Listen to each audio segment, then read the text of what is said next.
जय Hind. Sex determination topic के ऊपर हम बढ़ चुके हैं। ये भी अगर हम देखें नीट पॉइंट ऑफ व्यू से खास करके बहुत इंपॉर्टेंट टॉपिक है। यहाँ से इस टॉपिक से क्वेश्चंस आने का संभावना बहुत बहुत बहुत ज़्यादा होता है ना। टॉपिक बहुत सिंपल है लेकिन फिर भी इसके की कॉन्सेप्ट्स इंपॉर्टेंट होते हैं, आपको ध्यान रखना है। स्टार्ट करते हैं।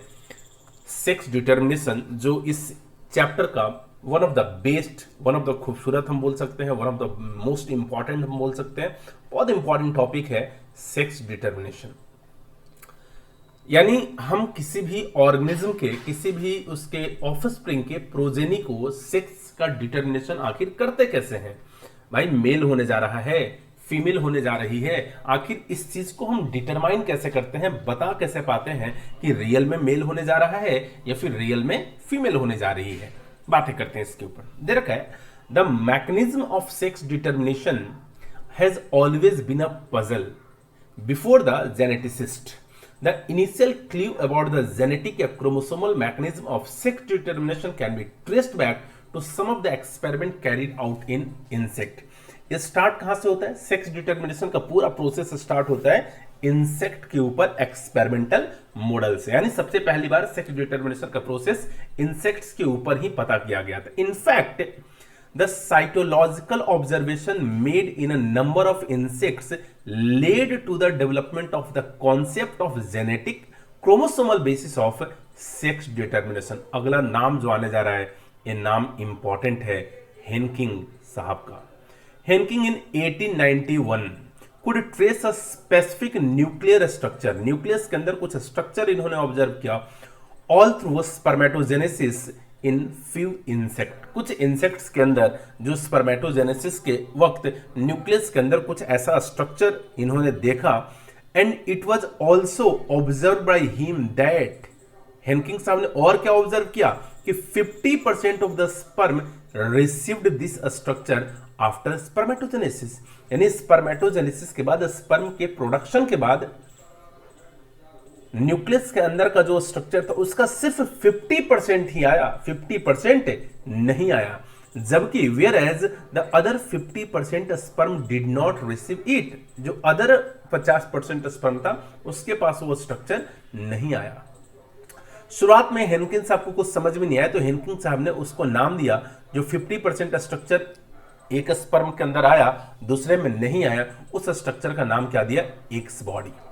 But he could not explain its significance. लेकिन हेनकिंग साहब ने उस एक्स बॉडी का कोई सिग्निफिकेंस, इंपॉर्टेंस नहीं बता पाए। Further investigations by other scientist led to the conclusion that the X body of Henking was in fact a chromosome. यानी जो हेनकिंग साहब ने एक्स बॉडी के बारे में बताया वो कुछ और नहीं बल्कि एक क्रोमोसोम है। And that it is why it was given the name X chromosome, और इसीलिए उसका नाम क्या नाम दिया गया? X chromosome. It was also observe that in a large number of insect the mechanism of sex determination is of XO type, that is egg bear an additional X chromosome beside the other chromosome. यानी जो insect है, insects के जो female है यानी जो egg है उसके पास तो 2 एक्स क्रोमोसोम है, लेकिन जो मेल है उसमें सिर्फ एक ही एक्स क्रोमोसोम है, दूसरे कुछ भी नहीं। इसलिए हम क्या लिख दे रहे? शून्य या फिर O। On the other hand some of the sperm bear the X chromosome whereas some do not. यानी स्पर्म के पास एक एक्स क्रोमोसोम तो है लेकिन दूसरों के पास नहीं है। Egg fertilised by a sperm having an X chromosome become female.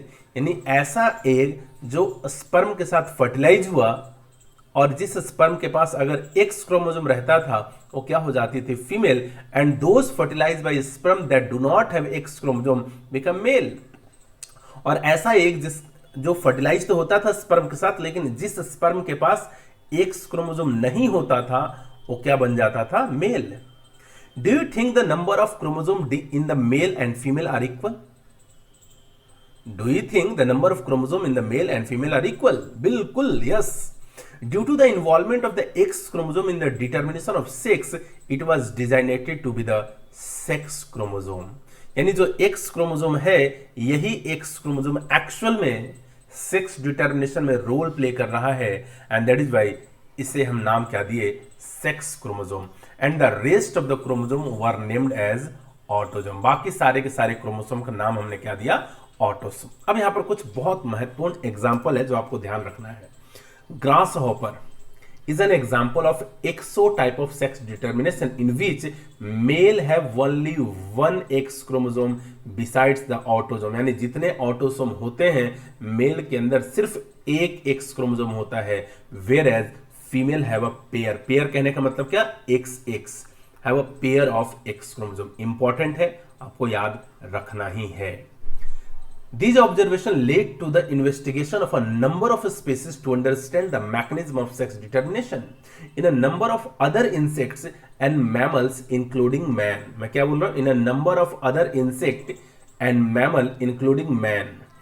XY type of sex determination is seen where both male and female have same number of chromosome, यानी नंबर ऑफ क्रोमोसोम सेम है, लेकिन यहां पर XY type of sex determination है। जैसे among the males, mail में an X chromosome is present but its counterpart is distinctly smaller and called the Y chromosome।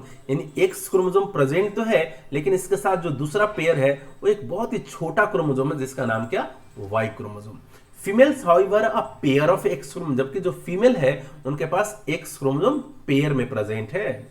Both male and female bear same number of autosome, male के पास भी जितना autosome है उतना ही female के पास भी ऑटोसोम है। Hence the male have autosome plus XY, यानी ऑटोसोम है प्लस XY है, फीमेल के पास ऑटोसोम है प्लस XX है, while female have autosome plus XX in human being and in Drosophila. बहुत इंपॉर्टेंट है, in human being and Drosophila, in human being and in Drosophila the male have one X and Y chromosome whereas female have a pair of X chromosome besides autosome।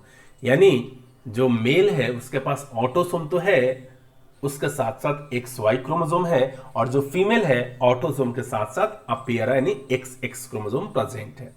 In the above description you have studied about two type of sex determining mechanism। पहला क्या, एक्सोटाइप, और दूसरा क्या, XY type, और ये दोनों कहां present है, मेल के अंदर प्रेजेंट है। But in both cases male produce two different type of gamete. पहला कंडीशन क्या, इधर with or without X chromosome, यानी एक्स क्रोमोसोम के साथ या एक्स क्रोमोसोम के बिना। बी में क्या है, some gamete with X chromosome and some with the Y chromosome. Such type of sex determination mechanism is designated to be example of male heterogamity। याद रखना है, ऐसे का हम किसका एग्जाम्पल दे रहे हैं, ये मेल हेट्रोगैमेटी का एग्जाम्पल है, यानी मेल में दो डिफरेंट टाइप का गैमेट प्रोड्यूस होता है। But in some other organism, example हम कुछ बर्ड्स की बातें कर ले, a different mechanism of sex determination is observed. In this case the total number of chromosome is same in both male and female, but the two different type of gamete in term of the sex chromosome are produced by the female। यानी अब condition क्या हो गया, female हेट्रोगैमेटी का condition हो गया, यानी female में ही अलग अलग दो डिफरेंट टाइप का गैमेट का प्रोडक्शन हो रहा है। In order to have a distinction with the mechanism of sex determination described earlier, the two different sex chromosome of a female bird has been designated to be ZW। यानी यहां पर क्या है, ZW and ZZ। ये जो ZW होगा ये तो फीमेल होगी, और जो ZZ होगा ये क्या होगा, ये मेल होगा। Has been designated to be Z and W chromosome। In these organisms, the female have one Z and one W chromosome, whereas male have a pair of Z chromosome besides the autosome। एक फंडा हुआ, इसे भी आपको याद रखना है। Example जरूर याद रखना है, किसमें देखा गया था, तो बर्ड्स के अंदर देखा गया था। अब एक्चुअल में सेक्स डिटर्मिनेशन इन ह्यूमन ये होता कैसे है। It has already been mentioned that the sex determining mechanism in case of human is XY type. बिल्कुल सही है। Out of 23 pair of chromosome present, 22 pair are exactly same in both male as well as in female. यानी 22 pair जो जिसे हम लोग autosome भी बोलते हैं, ये ऑटोसोम जैसा मेल में है वैसा ही फीमेल्स में भी है। दीज आर द ऑटोसोम्स, इन्हें हम क्या बोल रहे हैं, autosomes. A pair of X chromosome are present in the female, whereas the presence of an XY chromosome are a determinant of the male characteristics।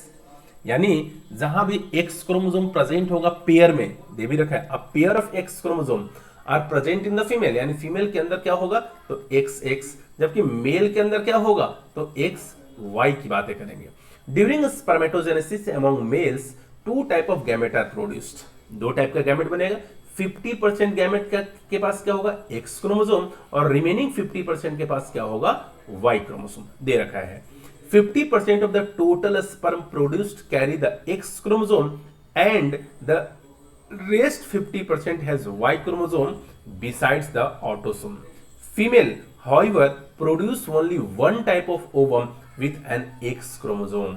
Female हमेशा सिर्फ और सिर्फ एक्स क्रोमोसोम ही प्रोड्यूस करती है, जबकि मेल क्या करता है एक्स और वाई 50-50% रेशियो में, जबकि जो फीमेल होती है वो 100% हमेशा क्या प्रोड्यूस करेगी एक्स क्रोमोसोम ही प्रोड्यूस करती है ड्यूरिंग गैमेटोजेनेसिस, यानी गैमेट के फॉर्मेशन होते वक्त। There is an equal probability of fertilization, fertilization का चांसेस भी क्या है बिल्कुल 100% इक्वल है ना, 50-50%, यानी 50% एक्स के साथ और 50% वाई के साथ।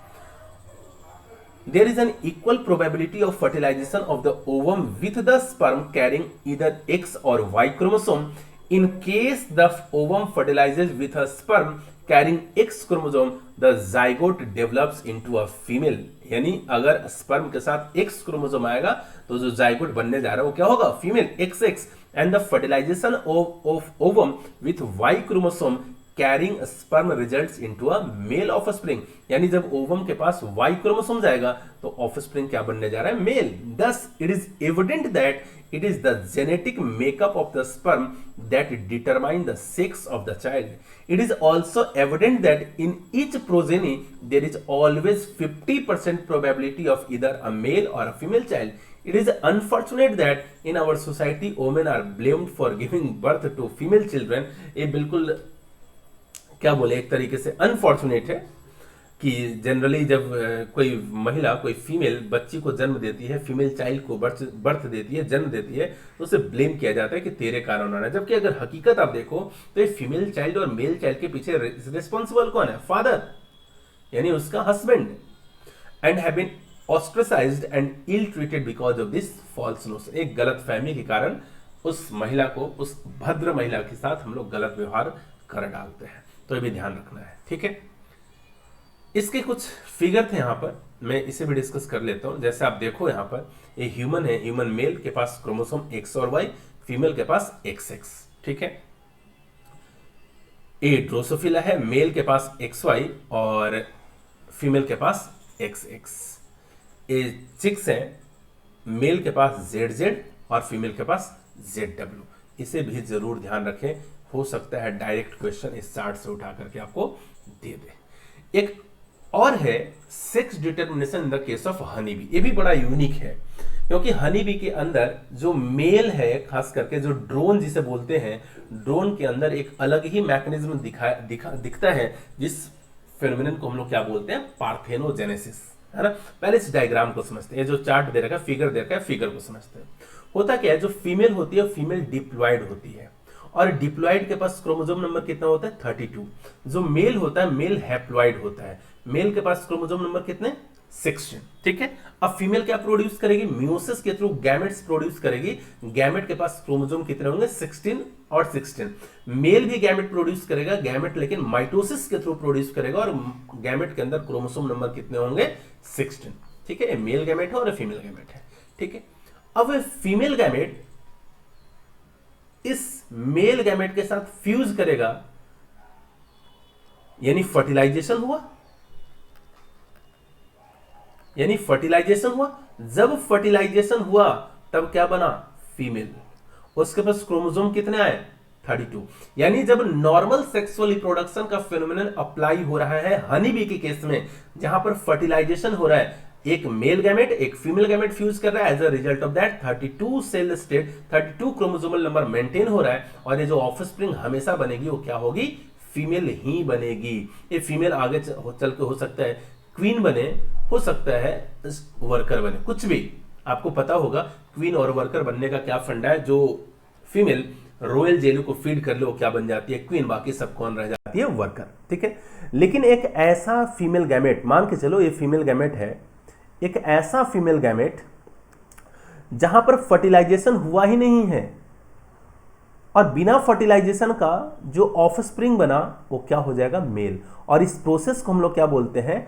पार्थेनोजेनेसिस। आपको पढ़ा दिया गया होगा रिप्रोडक्शन वाला चैप्टर में कि पार्थेनोजेनेसिस एक ऐसा फेनोमेनन जहां पर विदाउट फर्टिलाइजेशन डायरेक्टली जो गैमेट है वो ऑफस्प्रिंग में कन्वर्ट हो जाता है। आप यहां पर देखो, जो फीमेल गैमेट थी, फीमेल गैमेट डायरेक्टली ऑफस्प्रिंग में कन्वर्ट हुआ पार्थेनोजेनेसिस प्रोसेस के थ्रू, और पार्थेनोजेनेसिस में फर्टिलाइजेशन नहीं होता है, नो फर्टिलाइजेशन। यहां पर फर्टिलाइजेशन नहीं होता है। क्लियर है? तो ये ऑफस्प्रिंग क्या बनता है? मेल। और ध्यान रहे यहां पर मेल को हम लोग क्या बोल देते हैं? ड्रोन बोलते हैं। ये भी ध्यान रखना है। बातें करते हैं लैंग्वेज के ऊपर। The sex determination in honeybee is based on the number of sets of chromosome an individual receives.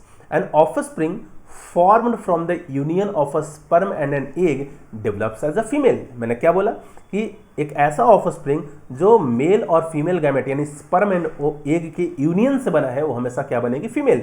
हो सकता है क्वीन भी बने, हो सकता है वर्कर भी बने। ठीक है। And an unfertilized egg develops as a male, और मेल को हम लोग क्या बोलते हैं? ड्रोन्स। प्रोसेस कौन होगा? Bye means of parthenogenesis. This means that the male have half the number of chromosome than that of a female. The female are diploid having 32 chromosome and males are haploid. इस mechanism को हम लोग हैप्लोडिप्लॉइड mechanism बोलते हैं। That is having 16 chromosome only. This is called the haplodiploid sex determination system in the case of honeybee. And has a special characteristic features such as the male produces sperm by mitosis। ये भी ध्यान रखना है। that they do not have father and thus cannot, they do not have father, इनके father नहीं होंगे, and thus cannot have sons, that is why इनके बच्चे भी नहीं होंगे। but have grandfather, इनके पास grandfather होंगे and can have grandson। how is the sex determination mechanism different in the birds? अभी जस्ट मैंने बताया, इज द स्पर्म और the egg responsible for the sex determination of the chicks. तो मैं क्या बोलूंगा? अभी भी एग रिस्पॉन्सिबल यहां पर होगा, क्योंकि एग क्या था? ZW था। ये तो था सेक्स डिटर्मिनेशन डिफरेंट ऑर्गेनिज्म के अंदर। ये भी बहुत इंपॉर्टेंट टॉपिक, इसके एग्जाम्पल आप जरूर याद रखें। एग्जाम्पल से क्वेश्चंस आते हैं। हनीबी की केस का भी आप जरूर ध्यान रखें। एक कंडीशन कि पार्थेनोजेनेसिस के थ्रू मेल का फॉर्मेशन होता है, ड्रोन का फॉर्मेशन होता है, और नॉर्मल फर्टिलाइजेशन के थ्रू फीमेल का फॉर्मेशन होता है ना। फिर मैंने आपको बताया था कि ह्यूमन के अंदर कैसे होता है, तो ये भी आपको ध्यान रखना है। जो हम ये भी एक कंडीशन छोटा सा सोसाइटी वाला आप जरूर ध्यान रखें। ये सोसाइटी में जनरली जो अनफॉर्चुनेट है, गलत है कि हम महिला को ब्लेम कर देते हैं, यार तेरे कारण ही फीमेल बेटी पैदा हो रही है। ऐसा नहीं है। बेटी और बेटा करवाने के लिए रिस्पॉन्सिबल कौन होता है? फादर होते हैं। तो जिम्मेदार फादर है। ठीक है। फिर मिलते हैं नेक्स्ट वीडियो में म्यूटेशन के साथ। बहुत खूबसूरत वीडियो है म्यूटेशन, वहाँ पर हम बात करते हैं।